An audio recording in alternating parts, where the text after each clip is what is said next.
Welcome to Buckeyes Tomorrow Morning for Sunday, July 19th. I'm your host, Tom Orr. The Ball State game in 48 days, the game against Michigan in 132 days. We're sponsored today by our friends at Jeff Ruby's Columbus, proudly offering nationally acclaimed USDA prime steaks, seafood and sushi, impeccable service, live entertainment, and an attention to detail that is simply unmatched.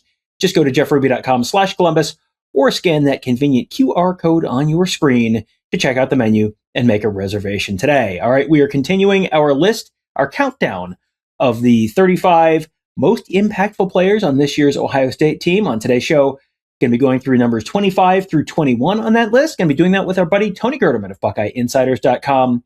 Tony, we have now reached the part of the list where I kind of throw up my hands and go, well, it's going to be one of these guys. I don't think the next two guys can both possibly actually be at this point in the list, but I think one of them is probably going to be, unless it's someone who we talked about on 2 shows ago. Tony, we got to talk about the defensive ends opposite Kenyatta Jackson. Let's start with number 25, Zion Grady. You know, this is a guy who was the trajectory from last season had him possibly being a starter this season, and he could still do that, but he is very young. Yeah, he's still just a sophomore, but we saw him pass older players, saw him pass Bo Atkinson, and had some moments. Didn't put up any stellar stats, but had he gone on the open market and transfer portal, everybody would have wanted him. And of course, Ohio State has him. So yeah, I'm okay with this one. It feels like this is a spot, really, you figure somebody's going to emerge as that second pass rusher and maybe climb the charts. And I'm impressed by the order that you have here. I'll just say that it's not standard. So good on you. Unless you're completely wrong, and then it's like, what in the world?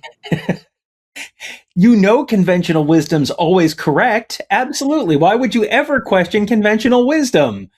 Yeah. So, and this is really, I've got 25 and 24, and this might as well be 24 and 24A. But so 25, Zion Grady. Let's go to number 24, another defensive end, Sitanalei. And Epi's a guy that put on weight and redshirted last year, not that that counts anymore, but had a really strong spring, I thought. And more, we saw him do more in the spring and make more plays, whatever that means, than I think we did from Zion Grady and maybe from any of the other defensive ends. He was certainly up there. And so I think having him ahead of Zion Grady, I think is going to surprise some people. I would agree with you on this. And, I think together they're going to drive each other. And I think there's enough depth here that they can both play.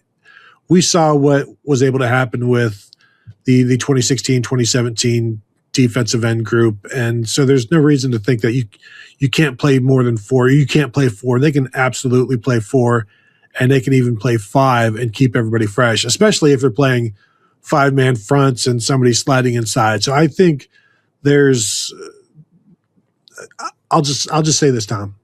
Good job. Oh, man, the rarest of compliments from you. I can't believe it. I'm going to fetch me my fainting couch. I don't know what to do. It just feels like those two guys are probably going to end up with fairly similar snap numbers this year. You're probably going to see a decent rotation of those two guys. Probably fairly similar stats. If one of them gets, if one of them really takes a huge step forward and vaults up this list, that's only good news for Ohio State. But I think you've got a couple of guys who are certainly poised to be contributors here. And we're in 24, 25. There are only 22 guys who are starting. So you're right now sort of right on the cusp of being sort of a starter caliber player there. So those guys both in there. Number 23, John Walker, defensive tackle, transfer from UCF. He's another guy who I've got him a little lower on the list because this is another spot where I'm not expecting him to play 50, 60 snaps a game. I think this is going to be sort of a rotational spot, but I think he's going to play a pretty important role for Ohio State this year. And he's a guy I think who also closed well and maybe we didn't see as much from him early on, but it's also spring. So, how much can you tell from run stopping in the spring? I feel like, to me, this might be pretty close to a ceiling for me, especially when we consider James Smith might be playing some of that nose tackle and Will Smith might be playing some of that nose tackle. And John Walker dropped some weight, so maybe he's going to be more versatile. He came in like 20 pounds under what he was at UCF, or at least what he was listed there. So maybe there's designs on him being more than just nose tackle and being able to play both spots like all of the other defensive tackles are asked to do. So I think this is aggressive, but if it's correct, I think that's a good thing for Ohio State. Yeah, I think a lot of guys we've talked about, boy, this could be substantially higher. I don't see John Walker. I mean, if he is a top 10 player this year, great. I'm sure Larry Johnson would take that with a big smile on his face. I don't think he's going to get there. This feels like a guy who's going to be a really solid contributor, but not an every down guy, not a guy who's piling up huge stats, but a really solid player in the middle of that defensive line. So that's number 23. Now to number 22, and man, I don't think I stressed out about any position group more than the wide receivers. Number 22, I've got Devin McEwen, which, sure, he could be, it feels, you look at the numbers, you look at the production at UTSA, and it's like, yeah, if he can do that at Ohio State, oh boy, that would be really, really important. And we've seen flashes of that this spring, but how is that going to translate to Big Ten level play on a week-to-week basis? Could be 10 spots higher than this, could be behind Kyle Parker, who I named, 9 spots ago, something on this list. This is another one where I think the error bars on this one way or the other, and it could be either one, could be pretty big. Yeah, when I first saw this, I thought, ooh, and that's based on, sure, the UTSA, but if we had seen him light it up in the spring, I don't care where he would have come from, and the fact that I can remember maybe 2 plays, and I think one of them was a kind of a catch and run on a screen type play down the sideline.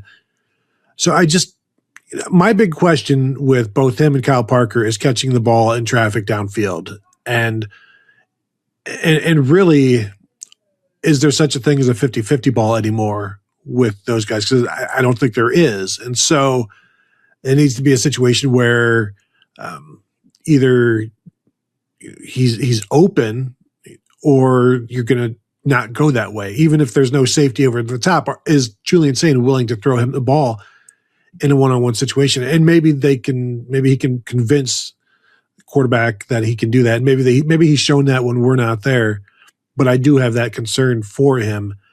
And yet, it's got to be somebody catching the ball, and we know they're going to be doing some short yardage stuff and some screen stuff, which he's good at. And I'm okay with this, but yeah, I'm with you. He could be, I mean, I could see a scenario where he's outside of the 35 and it just didn't work out. Or he's like, he's catching 55 balls for 700 yards and he's the perfect complement to the rest of the offense. And someone else who could end up taking a big step forward or not this year is Brandon Inniss. I got him number 21 on this list, and he's someone who, former 5-star wide receiver out of high school, and has been a starter for Ohio State, and was a team captain for Ohio State, and obviously incredibly well respected. But you look at the stats from last year, and they were just kind of okay. And the coaching staff has talked openly about the fact that they need more. They need more yards after catch. They need guys to break tackles, and they need people to, take that 7-yard catch and turn that into a 15 or 20-yard play. Brandon Inniss, I'm sure, would raise his hand and go, yeah, they're talking about me when they say that. And I think there's probably more in there for him. And I think that if he can sort of access that little bit more that's in there, he could take that next step and have that kind of a role this year. But you got to see it on the field this fall. Yeah, I'm just concerned about the trend on his yards per catch, because as a freshman, it was 58 yards. And then on how many catches was that, Tony? Look, we don't have time. 58 yards a catch as a freshman, down to 12.5 as a sophomore, and then last year 7.5, which is completely unacceptable. But he knows that and has worked on that and spent a lot of time working on the after catch stuff. And so I would expect if he has 36 catches like he did last year, he should be over 400 yards. And yet, with the short yardage, the short passing game that they're doing, he's probably going to have quite a few 5 to 8 yard catches.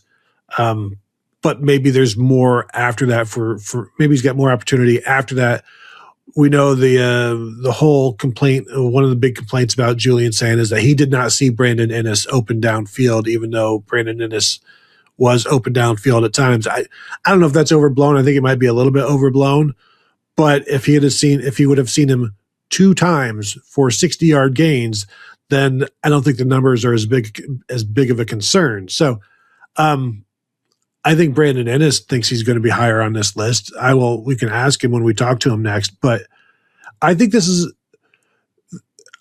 I don't know if this is aggressive. I think there's going to be a lot of people that disagree with you on this one, though.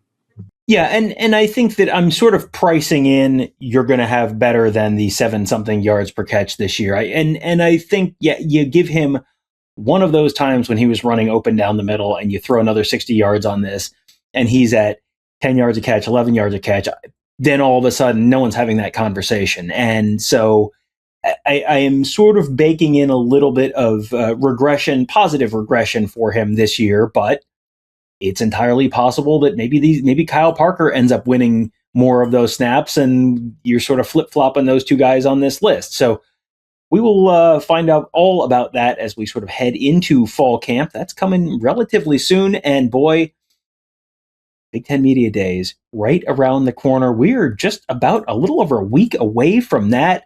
We're going to have pretty much the whole crew in Chicago for that one. Tony, Juck, Marcus, and me. We'll all be there covering Big Ten Media Days. Man, it is going to be 3 jam-packed days of content. We'll have a bunch of it on YouTube. Don't worry. We will make sure we have plenty of stuff on YouTube, but we will have even more at BuckeyeInsiders.com. We'll have stuff that is exclusive to our members. That'll, in some cases, probably be video and interviews that are going to be exclusive to our members. So you want all that stuff. You want to take a real deep dive on 2026 Ohio State football and 2026 Michigan football and 2026 Oregon football and 2026 Indiana football and all the other teams that we'll be covering there.